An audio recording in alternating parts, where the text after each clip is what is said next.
Come on. Alarm works too. Woo! It will go to 665 horsepower. You get the best suspensions. What's up, ladies and gentlemen, and welcome to this POV review by AutoTopNL. My name is Max, and today we are checking out the new Porsche Panamera GTS, the second generation, and we've got a Sport Turismo today. So that means we've got the sort of fastback shooting brake estate car version.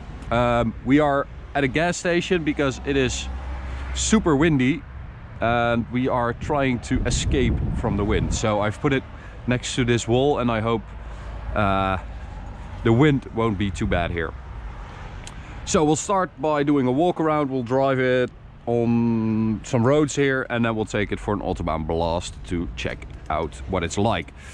And well, if you have seen more of my POV reviews, if you have not, that means you're not a subscriber. So go subscribe and don't forget to hit the notification bell for updates when we upload a new video. But if you have seen some of my Porsche GTS reviews, then you know that the GTS is sort of a best of series.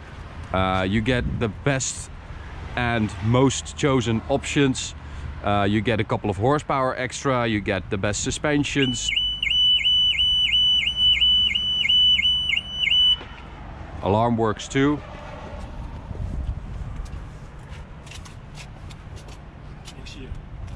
Da? Ja, aber das ist für die Wind. 2 Minuten, dann bin ich... Ja, 2 Minuten bin ich weg. Okay, yeah. Genau. Okay, so as you heard, we have to leave here. A quick version of the walk around. Mamba green, very cool, very cool. We've got 21-inch wheels. Standard is 20-inch on the GTS. We've got Porsche carbon ceramic brakes, PCCB. You can see the yellow brake calipers over there. We've got a lot of black details as well, all around the car. Black mirror caps, black inlay in the bumper, black GTS logo, black side thingy, black door handles, window trim, and at the rear we've got the black quad exhaust pipe, sport exhaust, which you also get when you get a Panamera GTS with a black logo. Very cool. All right, so we have to leave here. We also have an active rear wing, of course. Oh, it's locked. No keyless entry, apparently. Okay, so in here we have a lot of Alcantara, which is also very common on the GTS models. Of course, the GTS is sort of the most sporty version of a lot of Porsche models, and that's why you get Alcantara, so your sweaty hands can caress the Alcantara steering wheel and you have dry hands again. It's like a towel. All right, so we'll do the rest of the interior stuff while driving because we had to leave. We have a lot of carbon fiber in here combined with aluminium all around the interior. We have leather everywhere, black leather with mamba green stitching.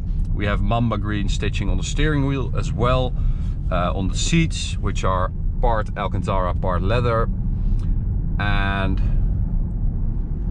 what else? Alcantara on the center console even.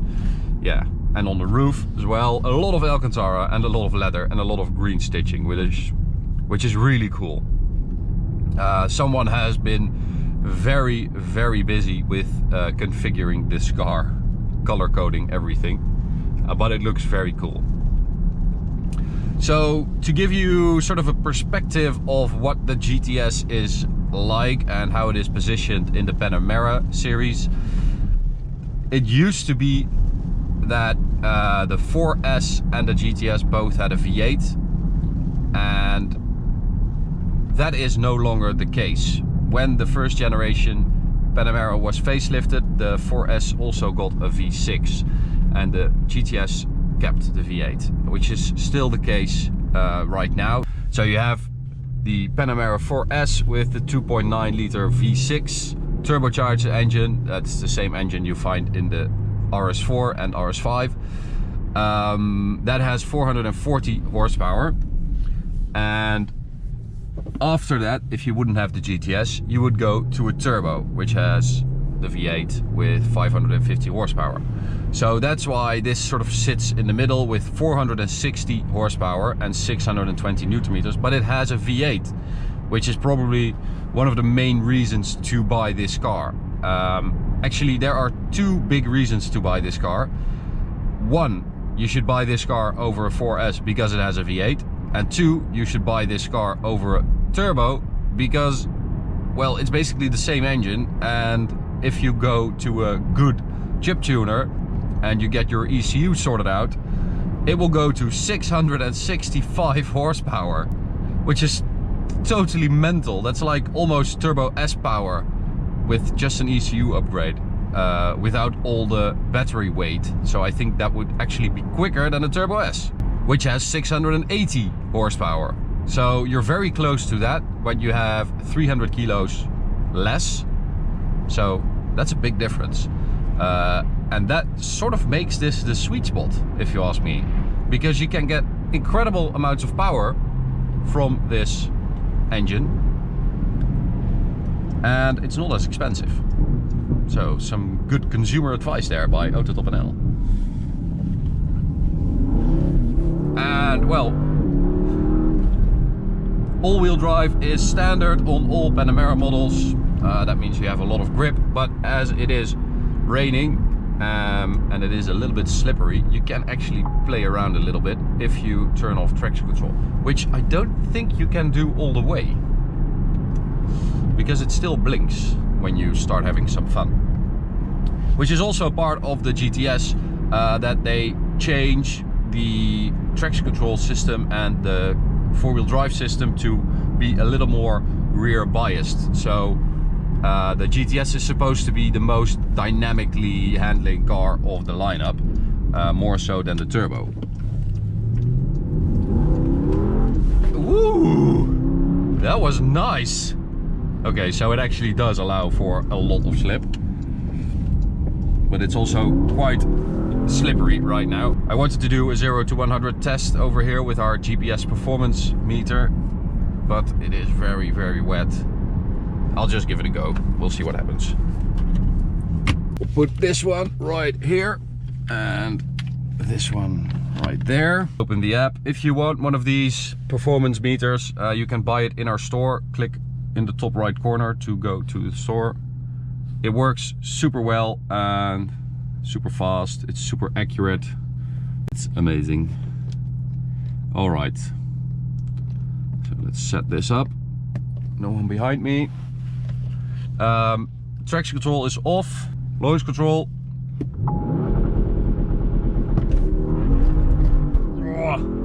Struggles a bit for grip there. 4.32 seconds. We'll do another one for good measure. Come on. It struggles too much. 4.48. So it should do around 4.1 seconds according to Porsche, when you have enough grip. But we actually did a 3.8 second 0 to 100 run earlier, so it is very, very quick. Handling wise, as I said, they changed the traction control, they changed the driving dynamics, and you also get a lot of stuff standard on a GTS, like the sports chrono pack, which means you get launch control, like those 20-inch wheels, like the sports exhaust, these seats, the sports seats, this Alcantara steering wheel. You get a lot of cool options as standard. But you can go even further. You can spec it with carbon ceramic brakes. You can spec it with four-wheel steering, which this also has. And that means that this GTS really is the most sporty version. It also has standard air suspension, PASM, and that is 10 millimeters lower than the rest of them. So also lower than the turbo. So they really position this as the driver's car. So what is this driver's car like on the Autobahn? Well, we're going to test that out now. Top speed is 289 kilometers an hour. And you can also get the 48 volt stabilizing system on this car, which you find in a lot of cars nowadays, that will relax and fix depending on your needs, which means that you can corner almost, well, roll free. Alrighty. Let's hope it's not too busy, and let's hope it's not too wet.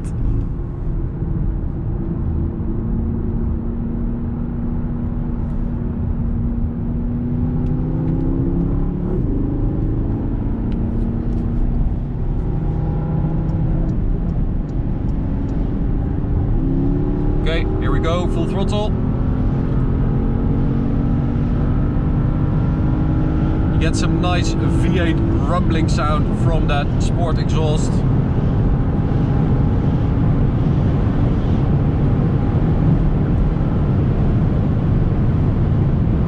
It's really quick, but it actually feels like it doesn't really have to do its best, and that is the fact that you sort of feel the fact that it has so much more is testament to the fact that you can get so much extra horsepower from just an ECU tune. We also have this drive selector right here, of course, with this little button right here. Sport response for 20 seconds, which means that everything tightens up, everything sharpens, and you get the fastest gear changes, the latest upshifts, and the earliest downshifts.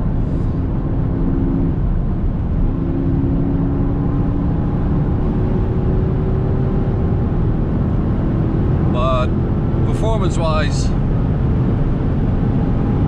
it feels amazing. It feels really quick. On the Autobahn, it feels very, very stable. And I love the fact that this is the Sport Turismo. You can just throw your stuff in the back and full throttle to your destination.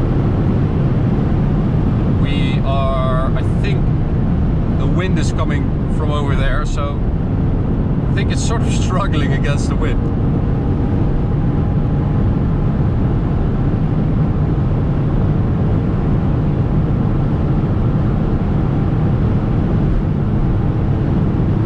But, you know, 250 is so easy. No problem whatsoever for this car. So that air suspension is at its lowest setting right now if you go to Sport Plus. But still, you know, it's quite comfortable. Soaks up all the bumps, even with those 21-inch wheels. That's 260. 266. Yeah, it's a quick car.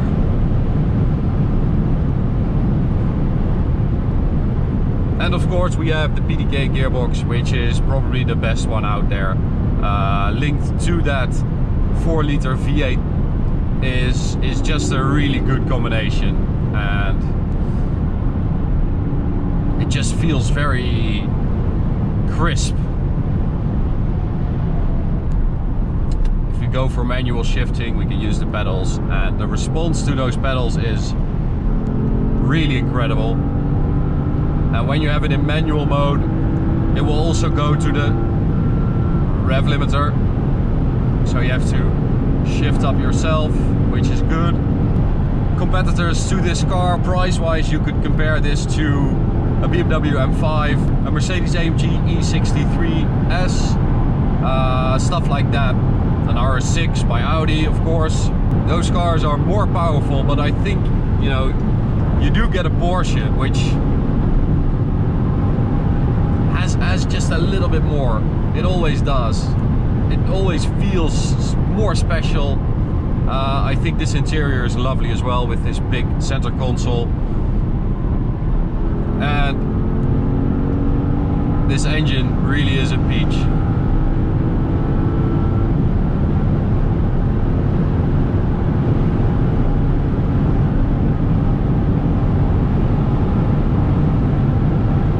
So, 1